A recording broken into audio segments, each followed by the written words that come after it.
everyone, and welcome to our ongoing series featuring our friends from VikingsTerritory.com. I'm Tom Moore from VikeFans.com, and in this segment, we get to do something a little bit different for our NFL hardcore fans as we welcome Brett Anderson in to talk about fantasy football strategies. So, Brett, given you live in Las Vegas, can you give us the odds of the Vikings winning 10 or more games in 2014? I'm not much of a gambler, to be honest with you, Tom. I personally think the odds are pretty good. I'd see it more around 8-8 probably. Right. But I don't know the actual odds at the books, unfortunately. I try and stay out of there a little bit. So that's all right. At least we know that when you get your paycheck, it's not gone immediately at the casinos. A little bit every now and then, just for fun. But yeah, I don't give much money back to the casinos. Brett, fantasy football is one of the biggest trends in sports, and the competition involves both the really ardent fans and the casual fans, too. So I'm hoping what you can do is help us simplify it for everyone and give us some tips and strategies for the season to help our teams get the crown. You ready to go? Yeah, definitely. All right. Well, I know some of the fantasy drafts have already taken place, but a lot of the others will be conducted in the week running up to the regular season openers. And for those still waiting to hold their draft, what position should fans focus on for their very first selection in their draft?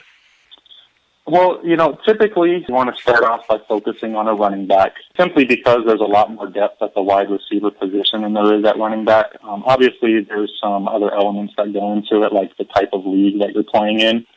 If you're playing in a standard league, it's more often than not going to be a running back. If you're in a PPR, once you get out of the top 3 or 4 picks, it's not uncommon to start seeing wide receivers go. This year in particular, I would definitely assume that the first 3 to 4 to 5 picks are going to be running backs. For the fantasy players out there, and you're looking at the running back, do you look at a guy like an Adrian Peterson or a Marshawn Lynch who are threats to take it all the way at any time? Or would you rather have someone who's a little bit more versatile in running and pass catching, like a LaShawn McCoy or even a Jamal Charles? Personally, and this is, it may come off as the homer in me, but, I like to think that early in the draft, one of your goals should be to kind of minimize risk. And with a guy like Adrian Peterson, you know what you're going to get in him. With guys like Jamal Charles and LaShawn McCoy, those guys are monsters. Jamal Charles last year was incredible and was a complete game changer if you had him on your roster. But there's also injury concerns, and I just feel more comfortable with a guy like Adrian Peterson. But like I said, you want to try with your early picks to minimize that risk. Mm-hmm. And go with guys that you at the running back position that you know are going to be a sure thing. When you kind of shift over, right in front of those running backs, you got the quarterbacks. And if you're sitting there in your draft, regardless of round, and it's time to pick a quarterback, and you're lucky enough to have Peyton Manning and Aaron Rodgers, Drew Brees, and even Matt Stafford still available, which one would you target specifically for this year for your fantasy league? If all those guys are available, I'm going Peyton Manning. Okay. Hands down. But to be completely honest with you, I'm kind of a late-round quarterback guy, and that's kind of a term that's kind of become jaded. But really, when you look at it, the value you're getting on those top quarterbacks isn't really worth it, and you can be picking up guys at running back or wide receiver. Help me understand that, because for the casual fan who's thinking, hey, this is my first year I want to get in fantasy football, why do you value a running back or a receiver higher than a quarterback? Well, it goes to a term called value-based drafting. Mm-hmm. And there's a lot of people out there that get really analytical with fantasy football, and I'm not one of them, but this is a pretty simple concept to understand. And it's just the value of that player over a replacement level player. You look at the quarterback position, and you got guys like Tom Brady, Matt Ryan, Jay Cutler, Phillip Rivers, that aren't giving you substantially less, points than a guy like Matthew Stafford. Now, that's not to say that they're not giving you less points, because they are, but the value over replacement for quarterbacks typically isn't as high as positions like running back and wide receiver. There's a lot more depth at the quarterback position, especially, and another thing that goes into it is you consider that most leagues you only have to start one quarterback, where you typically have to start 2 to 3 running backs and 2 to 3 wide receivers. Okay, so now we at least have some guidelines for, folks, if you're out there and you're thinking about, participating in your first league, good strategy to go by, because that's the point. You got one guy sitting behind the center. You got multiple guys who can pick up those points for you in the backfield or out wide. And, I've done that. So I've followed your direction. I got my running back. I might have picked up a quarterback by now, but now it's pretty late in my fantasy draft, and I'm looking to add a surprise breakout wide receiver. So I'm going to ask you, which one of these guys you're going to pull the trigger on, and why would you do it, who might be a surprise breakout? So I'm going to give you four guys. Marcus Wheaton of the Steelers, the Packers' Jarrett Boykin, Brandon Cooks of the Saints, DeAndre Hopkins of the Texans. You know what? I'm going to throw a fifth one in there. How about we put in Cody Latimer of the Broncos? Which one of those guys would you take, and why? I'm going to have to go with DeAndre Hopkins. He had a pretty good year last year, had 800 yards, 2 touchdowns. He's going into his second year and has a ton of potential. I've been reading things that he's getting a lot of praise at OTAs for being much improved this year. I think Andre Johnson also kind of weighs into it a little bit. He's got some injury concerns. So I think with the draft position of DeAndre Hopkins and the potential return on investment you'd get for him, I think could be great. I also like Brandon Cooks in that group. But, I'm just a little weary about the Saints passing game because Drew Brees likes to spread the ball out so much. And it's really kind of hard to gauge what rookie wide receivers are going to do in their first year. But definitely DeAndre Hopkins. He does have one of the worst QB situations, I think, in the NFL. And Ryan Fitzpatrick will be starting for him this year. But, you're still going to throw the ball. The pass is still going to go somewhere. The yards need to go to somebody. And I think DeAndre Hopkins is a prime candidate in 2013. Well, it's interesting. I'm going to ask you a non-fantasy question while we're on Hopkins. A couple years ago when the draft came around, a lot of Viking fans wanted DeAndre Hopkins and were surprised when we took Cordarrelle Patterson. Knowing what you know today, would you have any doubt on which one of those guys you would take for the Vikings pick? No, I'd still take Patterson. I do really like Hopkins, but I think Cordarrelle just has that upside that Hopkins doesn't have. He's just special. Whenever he gets the ball in his hand, it's kind of like that Adrian Peterson thing. He can take it to the house at any given moment. All right, guys, we got to stock up on Cordarrelle from Brett. We're going to stay with Patterson, and we're going to stay with a wide receiver question for you in the fantasy leagues. So now I'm looking in the draft, and I can't help it. I'm a homer. I got to get a Viking receiver on my squad. So which one gives me the most fantasy upside in scoring? You think it's going to be Greg Jennings or Cordarrelle Patterson this year? It's a tough question.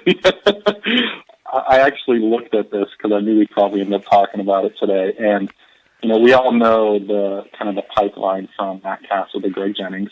And last year, when you look at the 6 games that Matt Castle started, Greg Jennings had much better numbers during those games.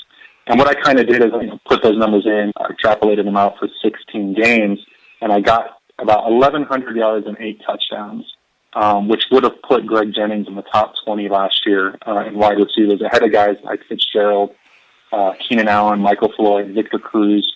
So I really do like Greg Jennings, but I think I'm going to have to go with Patterson. I think he just offers more upside. He's looked really good in the preseason. Another reason I'd probably end up going with Patterson is because a guy like Greg Jennings is going really late in the draft, if not undrafted. So, there's a chance you might be able to get him later on. Got it. Well, if we kind of slip back into the receiving position at tight end, and we're up on the clock here, we're about to draft, and the only guy who's gone is Jimmy Graham of the Saints before you pick. Do you bite on a Rob Gronkowski, or does his injury history scare you away from adding him to your roster? Me personally, I have been avoiding Gronkowski. I know that if he's healthy and plays 16 games, he's a game changer having him on your team, but it's just a big if, and maybe I'm just more conservative, but I've never found Rob Gronkowski on one of my fantasy teams before. I'd rather go with someone else. And tight end is a little similar to quarterback in the sense that there's not a whole lot of value in spending a lot on a guy like Jimmy Graham or Rob Gronkowski up front.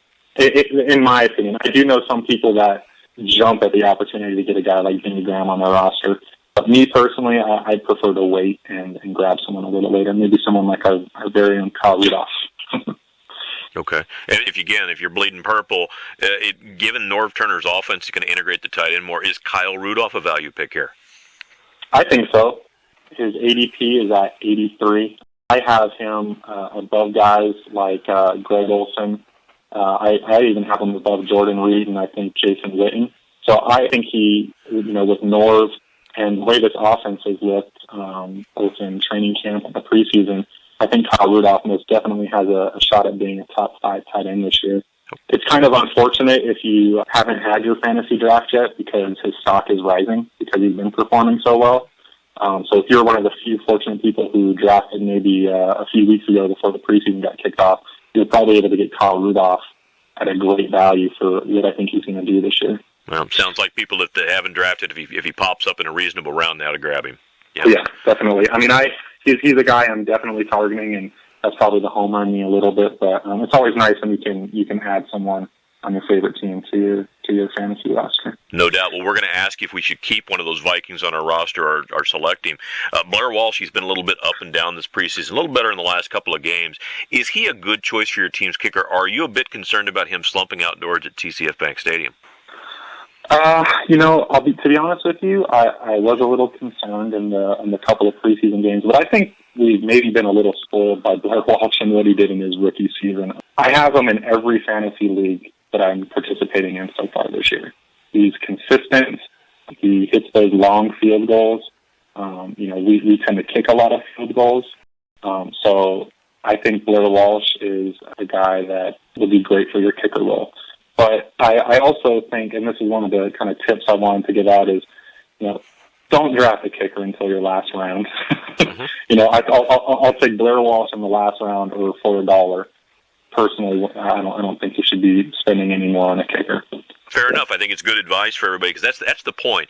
As we try to get more fans involved in fantasy, a lot of them are afraid to get going because it looks daunting. There's a lot of analysis going on, but see, that kind of gives you the feel for it. Guys, don't take a quarterback too early. Don't take a kicker until you absolutely have to. I think it's great advice. Yep. When you look, Brett, at the offensive rookies that are out there in the entirety of the NFL, are there any that you believe are worth taking high in the fantasy draft that you think are going to make an immediate impact in the NFL? Yeah, Kelvin Benjamin stands out. A lot of people had issues with him coming out of college, but he's ended up in a situation where he's pretty much the only wide receiver with the Panthers that has any sort of fantasy value. He's been getting the ball a lot in the preseason. He's looked really good, and he's definitely somebody. I haven't ended up with him on any roster yet, but he's definitely somebody that I'm targeting. The running back position, some news just broke today that Benjarvis Green-Ellis has been cut. So now you got a situation in Cincinnati with Giovanni Bernard where he's probably going to be sharing a good amount of carries with Jeremy Hill. I don't really like a whole lot of the rookie running backs this year, but Jeremy Hill is a guy that I think is worth a late-round pick or as a handcuff to Giovanni Bernard. Fair enough. Well, as we close out our conversation, here's the most important question we're going to give you. It's very much so purple-filled. I have my roster completely filled out with a bunch of great offensive players, but I waited till the very end of the draft to grab my fantasy defense. Now, last year's 31st ranked Viking defense is still available. Do I risk taking them in a transition year, or do I stick with somebody like the Bears or the Bills who ranked in the middle of the pack last year? I would avoid them. And that's not to say that I don't think the defense is going to be vastly improved this year, because I think it is. We've already seen that in the preseason, and what the addition of Mike Zimmer has done for this defense.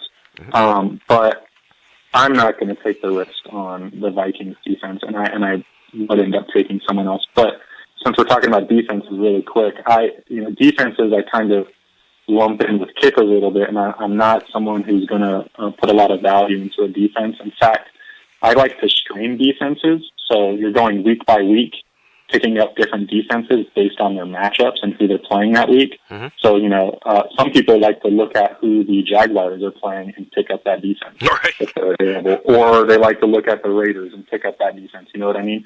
Right. And I'm one of those guys. I mean, you pick one up, drop them every week, and it usually works out pretty well.